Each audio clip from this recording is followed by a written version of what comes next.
Metanoia, a palavra grega que significa mudança radical de mentalidade. Será que espiritualidade e ciência podem andar juntas para transformação pessoal?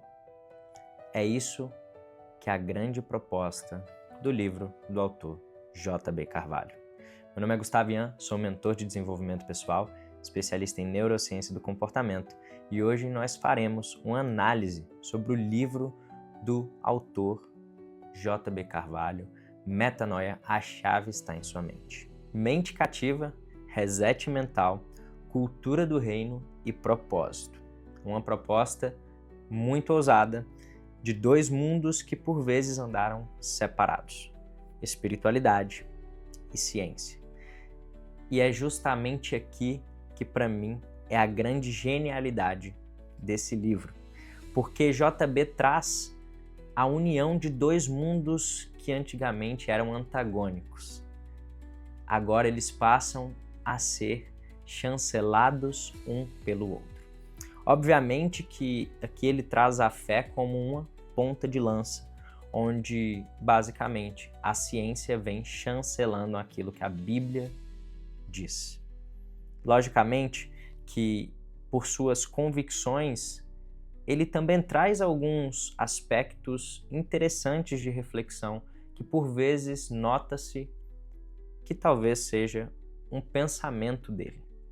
Mas é muito interessante ver que ele une esses dois mundos de uma forma muito inteligente, de uma forma que realmente é bacana de você entender a linha de raciocínio dele.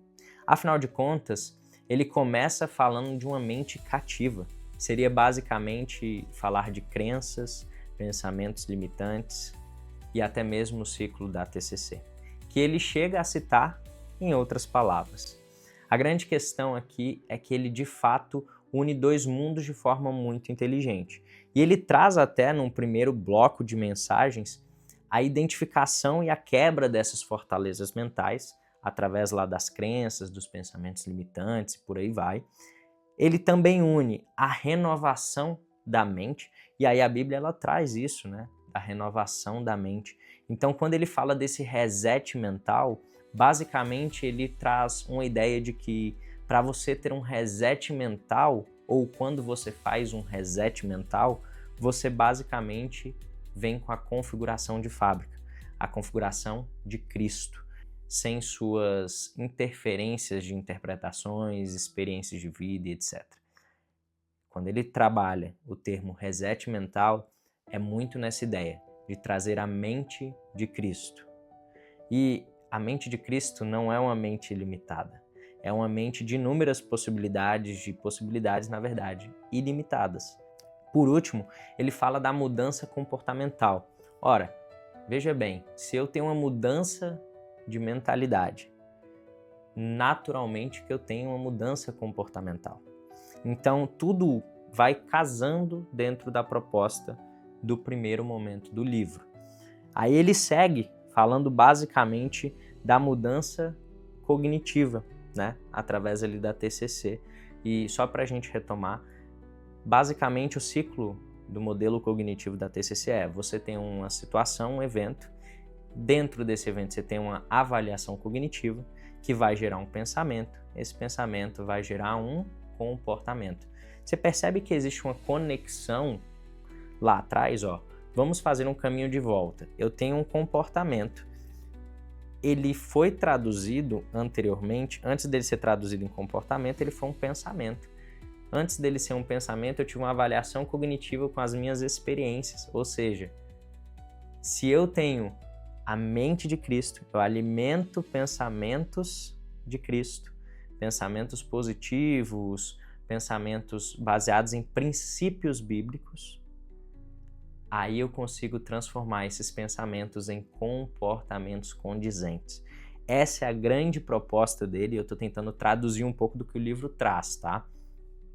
Outro modelo que ele traz também é a parte ali da neuroplasticidade, onde basicamente quando a gente fala de um reset mental, especialmente do ponto de vista do livro, a neuroplasticidade basicamente é a capacidade do seu cérebro se adaptar a novos comportamentos. Então, quando você tem novas experiências, novos comportamentos, o seu cérebro ele vai entendendo isso.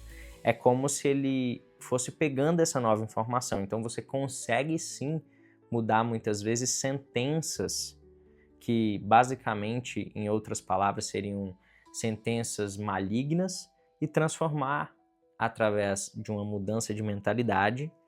Ou seja, olha só como ele une muito bem a ciência, mudança de mentalidade, através da mudança comportamental, você conseguir de fato trazer aquilo que muitas vezes a fé chama de milagre. E existem milagres. E aqui eu não estou parafraseando o livro, tá? É a minha interpretação de tudo isso. De fato, milagres existem, mas os milagres e a oração é orar e ação. Ou seja, você tem que depositar a sua fé, aquilo que você não vê, aquela confiança naquilo que você não vê, mas também precisa agir para que aquilo aconteça. Então, é muito bacana ver como ele une isso, né? E ele traz uma narrativa, basicamente, ali através da parte ali do Viktor Frankl, né? Da logoterapia, ele até chega a citar ali, justamente trazendo uma ideia de que você tem a psicologia como uma grande aliada a esse processo de transformação. Lembrando, tudo ele traz a espiritualidade, tá? Como uma fonte de motivação e organização, tá? Então, o grande tchan desse livro para mim tá justamente nesse concatenar de ideias entre ciência e espiritualidade. Falando um pouco sobre as minhas críticas ao livro, eu tenho basicamente 3 pontos que eu levo em consideração e eu acho que é interessante compartilhar com vocês.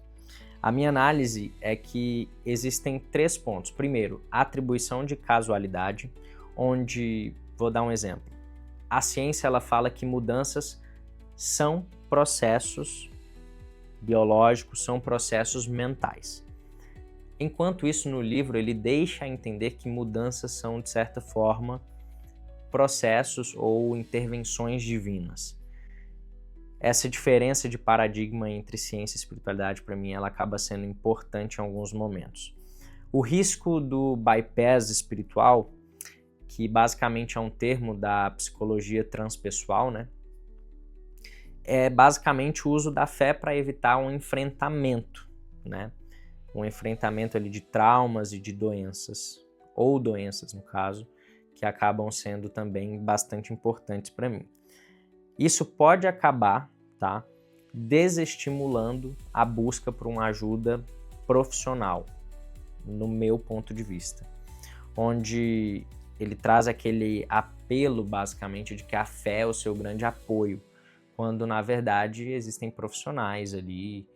Então, assim, é um ponto que para mim talvez eu tenha interpretado mal, mas é basicamente a minha interpretação sobre aquilo que ele traz, né? E existem generalizações, tá?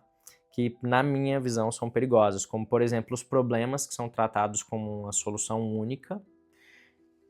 Que seriam essas soluções únicas? As soluções de basicamente ali, e aí novamente entra a minha interpretação, de certa forma, apenas olhar para Cristo.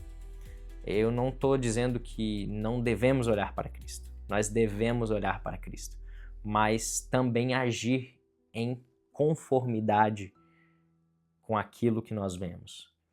Entende o que eu quero dizer? Existe uma diferençazinha na minha visão, porque ele, de certa forma, ele acaba ignorando fatores biológicos, fatores genéticos, que, obviamente, devem ser levados em consideração.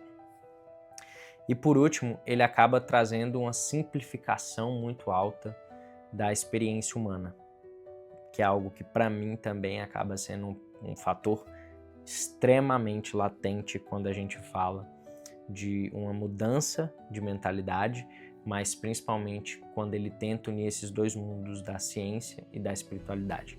Então é um pouquinho perigoso a gente trazer essa fragilidade, ou melhor dizendo, essa simplificação exacerbada da experiência humana.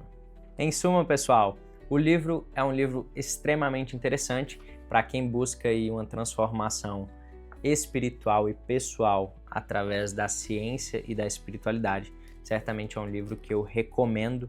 É interessantíssimo você ver como ele traz os argumentos, como ele traz e une basicamente dois mundos que são, de certa forma, relativamente separados, mas são bastante unidos de fato na realidade. Então, se você tem interesse em ler esse livro, vai estar aí no primeiro link da minha descrição, você vai poder adquirir o livro do J.B. Carvalho. E se você me acompanhou até aqui, lembre de deixar o seu like, compartilhar com as pessoas que você ama e que fazem sentido esse tipo de conteúdo. Forte abraço e até o nosso próximo vídeo. Ei, Gustavo, tu chegou com visão, mostrou que juntos mudamos a direção.